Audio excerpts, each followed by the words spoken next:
Thank you. Assemblywoman Davies. Thank you. Senator, thank you so much.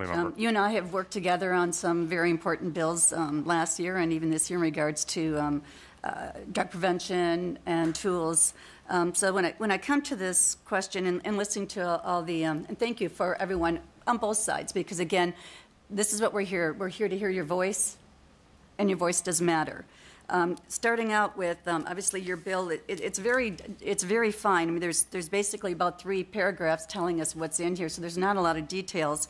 And here we're, your first paragraph, a minor 12 years of age or older may consent to a vaccine that is approved by the United States Food and Drug Administration and meets the recommendations of the Advisory Committee on Immunization Practices of the Federal Center for Disease Control and Prevention without the consent of a parent or guardian of the minor. Now, we heard a speaker there talking about how does this bill provide guardrails, protect minors with exceptional needs whose ability to consent might be compromised due to cognitive impairment or intellectual disabilities. Yeah. And thank you. And we're working on a bill around fentanyl and other drugs now, so I appreciate our collaboration. The analysis does a thorough job talking about the consent issue on pages 9 and 10 of the analysis. And as I mentioned earlier, every healthcare provider, whether you're treating a 12-year-old or a 75-year-old, whether you're vaccinating or providing any other form of healthcare, has a professional and legal responsibility to obtain informed consent. And so if let's say a 13-year-old goes to their pediatrician and says, I want to be vaccinated, and it appears that that 13-year-old is not able to function cognitively, or if a 30-year-old walks in and doesn't appear like they are all there cognitively, that physician has an obligation, or any provider, to determine, can this person provide informed consent? That is a well-established area of the law. There are ethical responsibilities. You can be disciplined or lose your license if you provide health care without informed consent. And if they determine that that 13 or 15-year-old or 12 or 17-year-old or 20-year-old cannot provide informed consent, then they can't provide that treatment, including a vaccination, and they would have to go some other route if there were going to be informed consent. So that's clear law, and that would apply here. Okay, so with that said, you have, obviously there's an array of different type of doctors or practices that could actually administer this vaccine. Are they also then taking that type of education in school, such as a eye doctor? Do they take classes like that to know how to see whether or not this is something that, would be safe mentally? I think any healthcare provider, whether it's an optometrist or a neurosurgeon or a nurse practitioner, et cetera, they get trained on informed consent, and they have ethical responsibilities, legal responsibilities, to obtain informed consent for any form, whether it is, dilating your pupils if you're an optometrist, or whether it is performing some sort of brain surgery on someone to deal with some sort of brain issue, or administering a vaccine. Whether they're 12 or 75, they have to provide informed consent.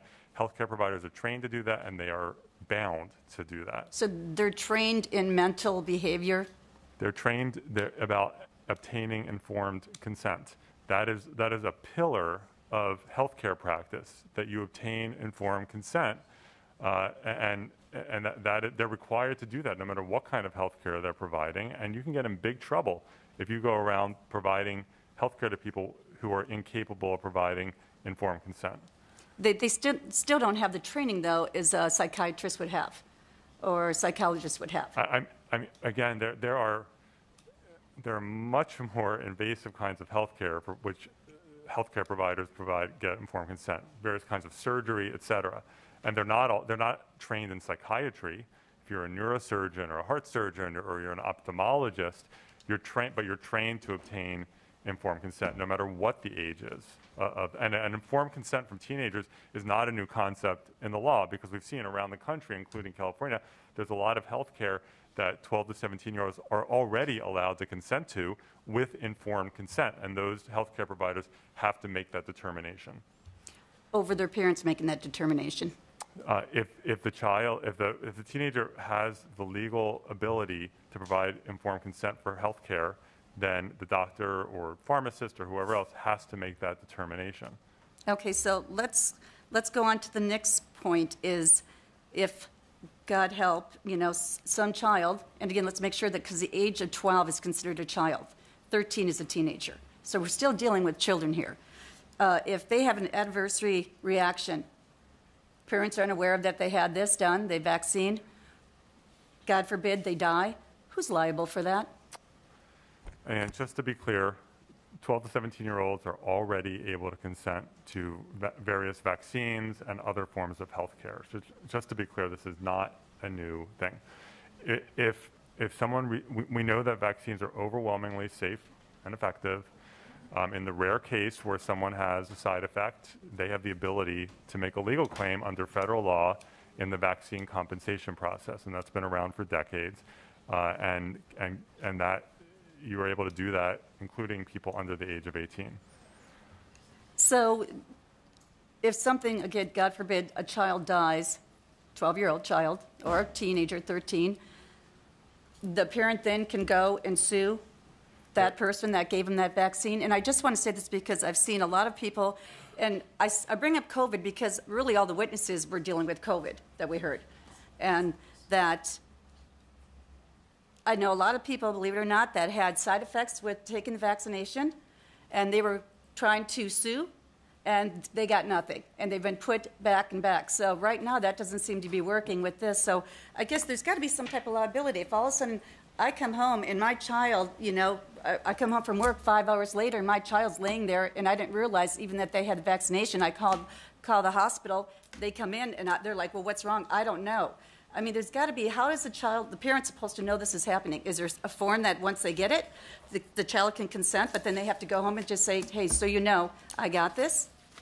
So, as I mentioned before, there is in terms of anyone who is vaccine injured, which is rare, but if it happens, federal law creates a structure for compensation. And so that's how people are compensated for injuries relating to vaccines.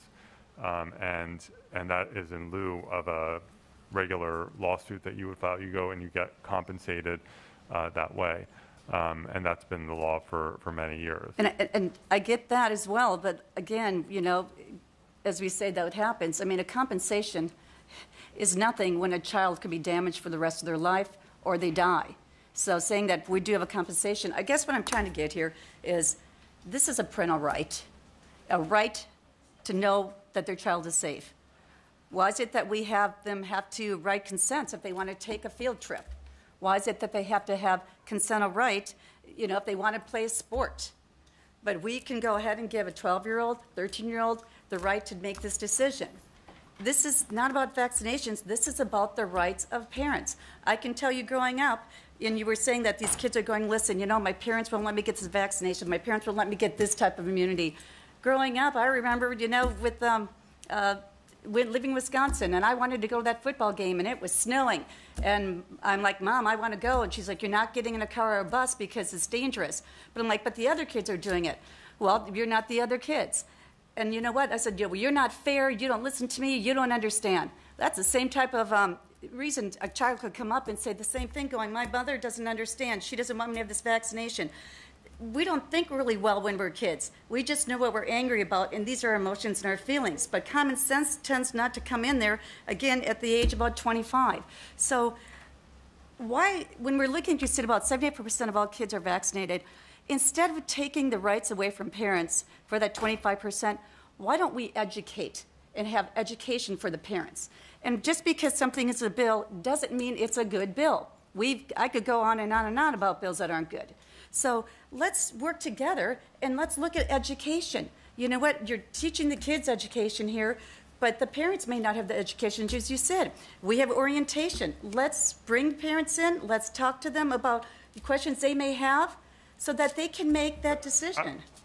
So, Assemblywoman, I would love to really counter vaccine misinformation, which is a tidal wave of misinformation on social media, on certain news outlets that people are receiving that have really poisoned them against the idea of getting vaccinated or getting their kids back. I would love to do that, and I hope we get there one day, but we're not there now. And the question is, right now, should these teenagers be able to protect their own health? And I think yes. I respect your disagreement on it, different perspective on it, and I thank you for that question. Today, before I was leaving, I was listening to the radio, and we've got tons of commercials, whether radio or TV, about getting vaccinated. But one thing it did say at the end, which I thought was quite interesting, is it said, please consult with your doctor before getting the vaccination. And this was the CDC, California Department of Public Health announcement. So once again, that's why doctors, your personal family doctor, used to give you the vaccination because they knew what your record was. They knew what your child's record was. Again, you're now putting it in the hands of people that don't understand. And we know, too, allergic reactions. Lots of kids don't even know they have allergic reaction until something actually hits it. And so again, this is not about vaccinations. This is about parental rights. And it's time we have to stop letting the government decide what is right for our children and what's not. I mean, let's talk about education. Let's bring this back to the fold.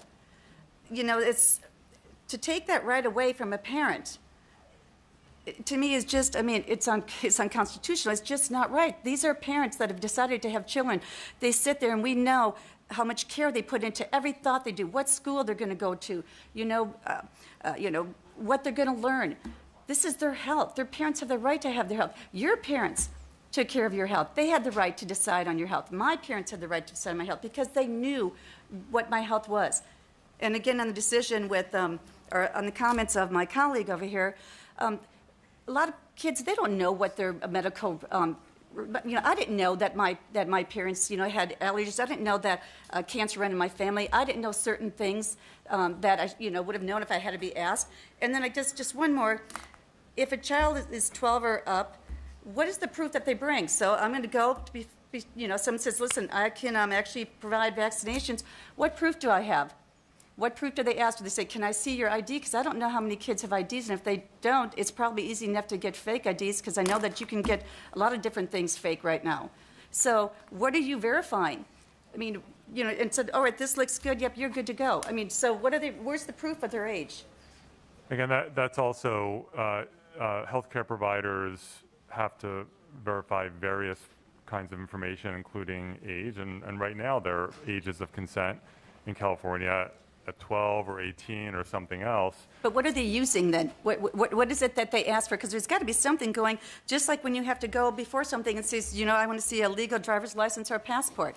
What is it, that has to be given? What is the child supposed to be handing to that doctor or that person that's going to give the vaccination? I could ask Dr. Bloomberg to That'd be great. the I appreciate pediatrician it. to briefly, Thank you. because he's the one practicing, I'm not. Thank you very much. Yeah, thank you. I can speak to what we do in our practice. I can't tell you what everybody else is doing, but in our practice, if a child between 12 and 17 comes to the appointment alone, we've got pictures of them. They're registered in the system.